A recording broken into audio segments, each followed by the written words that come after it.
दोस्तों आप सब लोगों को तो पता ही होगा कि यूएस के तरफ से इंडिया को MMRCA 2.0 डील के लिए लॉकहीड मार्टिन का F-21 का ऑफर बार बार किया जा रहा है। और दोस्तों खाली इतना नहीं, ऑफर को लुभानियो बनाने के लिए बार बार ऑफर में ऐसा ऐसा चीज शामिल किया जा रहा है जिसको सुन के आपको लग सकता है कि लॉकहीड मार्टिन इस एयरक्राफ्ट को इंडिया को बेचने के लिए कुछ भी कर सकता है। तो दोस्तों आज हम लोग इस वीडियो में लॉकहीड मार्टिन का ये नया एयरक्राफ्ट मतलब F-21 को लेके कुछ सवाल है, जैसे कि क्या F-16 और F-21 सिमिलर एयरक्राफ्ट है और पाकिस्तान तो ऑलरेडी F-16 इस्तेमाल करता है, तो F-21 से इंडिया को क्या एडवांटेज मिलेगा। दोस्तों इसके अलावा आप लोगों के मन में ये भी क्वेश्चन आता होगा कि F-21 का कॉस्ट कितना आएगा और इसमें क्या क्या नया टेक्नोलॉजी का इम्प्लीमेंट किया गया है। दोस्तों मैं हूं अनूप और आप सब लोग देख रहे हैं ग्लोबल कॉन्फ्लिक्ट। चलिए शुरू करते हैं आज का वीडियो और जानते हैं डिटेल में।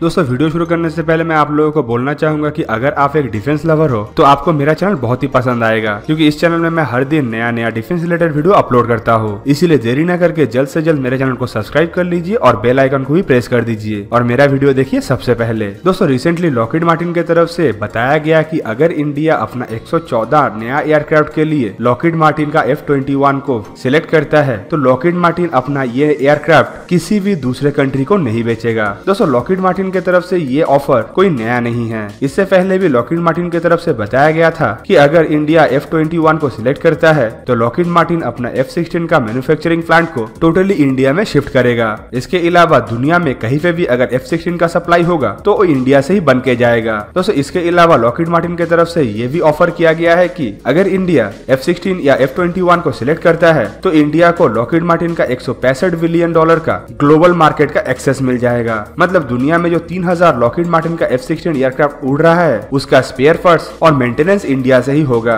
दोस्तों इसके अलावा लॉकहीड मार्टिन की तरफ से और एक ऑफर में ये भी बोला गया है कि अगर लॉकहीड मार्टिन को चूज किया जाता है तो लॉकहीड मार्टिन इंडिया को एक ग्लोबल एरोस्पेस मैन्युफैक्चरिंग हब बनाएगा। दोस्तों पहले किया हुआ वादा और रिसेंटली किया हुआ वादा लॉकहीड मार्टिन की तरफ से एक तरह का हथकंडा है, जिससे ये अपने आप को MMRCA 2.0 डील में बाकी कंपनियों से आगे रख पाए। दोस्तों पहले ही मैं आप लोगों को बता दूं कि लॉकहीड मार्टिन का जो ये नया F-21 एयरक्राफ्ट है ये एरो इंडिया 2019 में इंडिया को ऑफर किया गया था। और दोस्तों लॉकहीड मार्टिन के वादा के मुताबिक ये एयरक्राफ्ट F-16 ब्लॉक 70 से काफी बेहतर और अलग है। दोस्तों इंडिया की तरफ से 114 एयरक्राफ्ट खरीदने के लिए MMRCA 2.0 का टेंडर फ्लोट किया गया था, जिस टेंडर का लागत है करीबन $18 बिलियन। और दोस्तों ये इंडिया की तरफ से अब तक दिया हुआ सबसे बड़ा टेंडर है और हाल ही के समय का दुनिया का सबसे बड़ा टेंडर है। दोस्तों इस टेंडर को पाने के लिए दुनिया के 5 देशों का 7 बड़े कंपनी अपना हाथ पैर मार रहा है, पर यूएस का ऑफर्स और यूएस का हाथ पैर मारने को आप अगर देखेंगे तो आप हैरान हो जाएंगे। दोस्तों यूएस बेस्ड 2 कंपनी मतलब बोइंग FA-18 सुपर हॉर्नेट और लॉकहीड मार्टिन F-21 इस एयरक्राफ्ट के डील में शामिल है, जबकि फ्रांस का डेसॉल्ट राफेल, स्वीडन का साफ ग्राइफिन, यूरोपियन मल्टीनेशनल कंपनी का यूरोफाइटर टाइफून और रशिया का सुखोई 35 और मिग 35 भी है। पर दोस्तों आए दिन सिर्फ यूनाइटेड स्टेट की तरफ से ही इस डील को पाने के लिए अलग अलग अजब अजब ऑफर किया जा रहा है। दोस्तों F-21 के ऑफर के बाद आप सबके मन में कुछ क्वेश्चन जगह होगा, जैसे कि क्या F-21 और F-16 सिमिलर है, और अगर है तो पाकिस्तान भी F-16 इस्तेमाल करता है, तो अगर इंडिया F-21 खरीदेगा तो इंडिया को इससे क्या नुकसान होगा। तो दोस्तों ये क्वेश्चन का जवाब को ढूंढने के लिए हम लोग जब रिसर्च करना स्टार्ट किए तो हमारे सामने लॉकहीड मार्टिन का इंडिया का वाइस प्रेसिडेंट विवेक लाल का एक इंटरव्यू आया। दोस्तों उस इंटरव्यू में उन्होंने बताया कि F-21 को आप किसी भी तरीके से F-16 का सबसे एडवांस वर्जन मतलब ब्लॉक 70 के साथ कंपेयर नहीं कर सकते और दोनों एयरक्राफ्ट को सिमिलर सोचना सरासर गलत होगा। दोस्तों उन्होंने इस इंटरव्यू में यह भी बताया था कि F-16 का ब्लॉक 70 का एयरफ्रेम से F-21 का एयरफ्रेम काफी हद तक अलग है। इसके अलावा उन्होंने ये भी बताया कि F-16 का सर्विस लाइफ F-21 से कम है और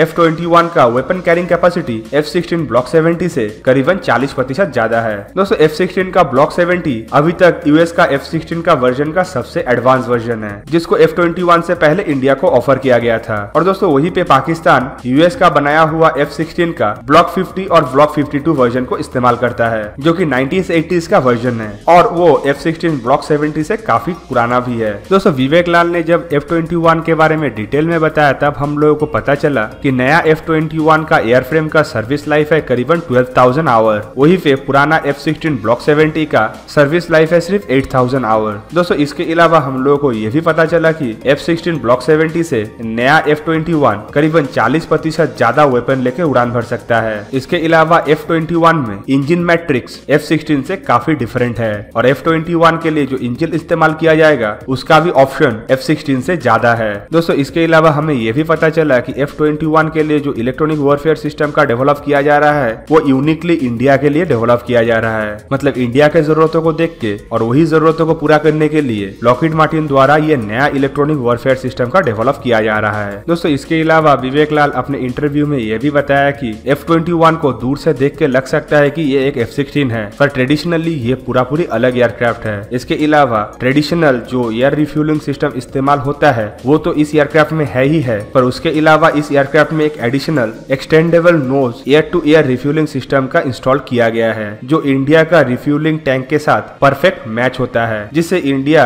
अपने फ्लीट के लिए इस्तेमाल होने वाला एरियल टैंकर मतलब इल्यूजन 78 को इस्तेमाल करके ही नया F-21 को एयर टू एयर रिफ्यूल कर पाएगा। दोस्तों उन्होंने ये भी बताया कि दुनिया का ये एकमात्र एयरक्राफ्ट होगा जिसमें 2 तरीके का air to air refuelling probe लगाया गया है। मतलब ये एयरक्राफ्ट वेस्टर्न एरियल टैंकर मतलब यूएस का KC-30 एरियल टैंकर के साथ साथ रशिया का बनाया हुआ एरियल टैंकर से भी रिफ्यूल कर पाएगा। दोस्तों इसके अलावा उन्होंने ये भी बताया कि इस एयरक्राफ्ट का कॉकपिट में एक लार्ज एरिया डिस्प्ले भी लगाया गया है और इसके कॉकपिट को ऐसा मॉडर्नाइज किया गया है कि ये सिग्निफिकेंट इंफॉर्मेशन को आसानी से सिंथेसाइज भी कर पाएगा। दोस्तों विवेक लाल द्वारा बताया गया है कि ऐसा कॉकपिट डिजाइन अभी तक यूएस के द्वारा किसी भी और के देश को ऑफर नहीं किया गया है। दोस्तों इसके अलावा उन्होंने ये भी बताया कि इस एयरक्राफ्ट में advance long range search and tracking system भी इनपुट किया गया है और इस एयरक्राफ्ट में ट्रिपल मिसाइल लॉन्चिंग एडेप्टर भी लगाया गया है, जिसके वजह से सेम अमाउंट का हार्ड पॉइंट होने के बावजूद ये एयरक्राफ्ट एक F-16 से करीबन 40% ज्यादा एयर टू एयर मिसाइल लेके उड़ान भर सकता है। दोस्तों विवेक लाल के मुताबिक पाकिस्तान द्वारा इस्तेमाल किए जाने वाला F-16 ब्लॉक 50 और ब्लॉक 52 वर्जन है, जो कि 1980s का वर्जन है और इसको हाल ही के दिन में अपग्रेड नहीं किया गया है, जिस वजह से इस एयरक्राफ्ट का क्षमता काफी घट चुका है और इसको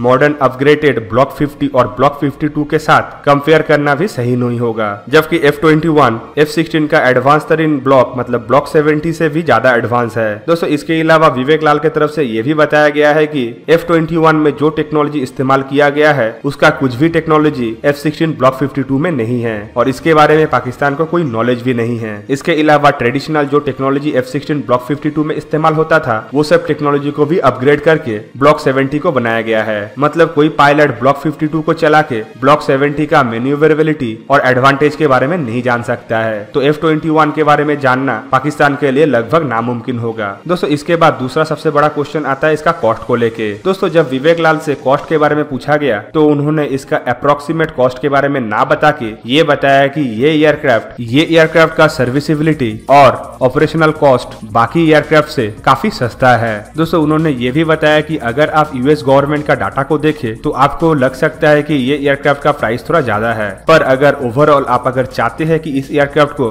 दशकों तक इस्तेमाल किया जाए और सही ढंग से अपग्रेड करके इस्तेमाल लायक रखा जाए तो ये एयरक्राफ्ट अपना पूरा सर्विस लाइफ में किसी भी दूसरे एयरक्राफ्ट से करीबन 30 से 40% सस्ता पड़ेगा और ये इंडियन एयरफोर्स का बहुत पैसा सेव करेगा। इसके अलावा उन्होंने ये भी बताया कि लॉकहीड मार्टिन इंडिया का करीबन 190 कंपनी के साथ काम कर रहा है, जिससे अगर इस एयरक्राफ्ट को इंडिया में बनाया जाएगा तो इंडिया बेस इन्हीं कंपनियों से प्रोडक्ट को लिया जा सकता है, जिससे इंडिया को ये एयरक्राफ्ट काफी सस्ता मिलेगा। दोस्तों अभी फाइनल बात है इस एयरक्राफ्ट में इस्तेमाल होने वाला नया टेक्नोलॉजी का। दोस्तों जब उनसे पूछा गया कि इस एयरक्राफ्ट में नया कौन सा टेक्नोलॉजी इस्तेमाल हुआ है जो लॉकहीड मार्टिन का F-35 और F-22 से लिया गया है, तब विवेक लाल द्वारा बताया गया है कि दुनिया का एकमात्र 5th जनरेशन फाइटर एयरक्राफ्ट जो ऑपरेशनल है वो लॉकहीड मार्टिन बनाता है। मतलब लॉकहीड मार्टिन का F-22 और F-35 और ये 5th जनरेशन फाइटर एयरक्राफ्ट बनाने का एक्सपीरियंस के साथ साथ बहुत सारा कंपोनेंट को भी F-21 में इस्तेमाल किया गया है। दोस्तों उन्होंने बताया कि F-21 में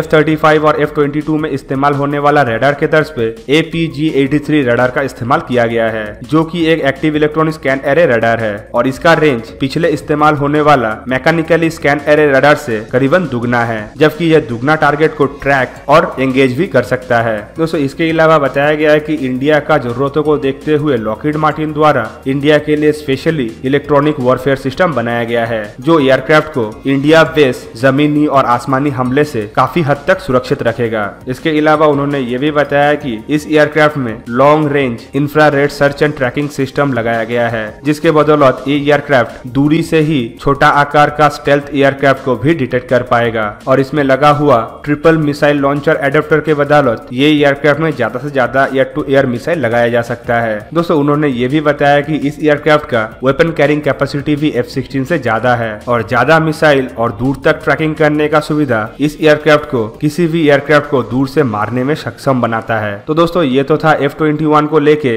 यूनाइटेड स्टेट का दावा, पर दोस्तों माना यह जा रहा है कि ये एयरक्राफ्ट MMRCA 2.0 डील के लिए सबसे ज्यादा नापसंदीदा एयरक्राफ्ट है। पर दोस्तों आप लोगों को क्या लगता है कि ये एयरक्राफ्ट इंडिया को लेना चाहिए कि नहीं लेना चाहिए, और लॉकहीड मार्टिन द्वारा जो बताया जा रहा है उससे आप लोगों को क्या लगता है कि ये एयरक्राफ्ट F-16 से अलग है कि F-16 के बराबर ही है। और दोस्तों इंडिया को MMRCA 2.0 में कौन सा एयरक्राफ्ट चूज करना है वो भी आप कमेंट में मुझे जरूर बताइएगा। तो दोस्तों ये था मेरा आज का वीडियो। आप लोगों को मेरा वीडियो कैसा लगा मुझे कमेंट के जरिए बताइए, और अगर वीडियो अच्छा लगा तो इसको लाइक कीजिए, अपने दोस्तों के साथ शेयर कीजिए और मेरे चैनल को सब्सक्राइब करना मत भूलिएगा और सब्सक्राइब बटन के साइड में बना हुआ बेल आइकन को भी प्रेस कीजिए और मेरा वीडियो देखिए सबसे पहले। जय हिंद।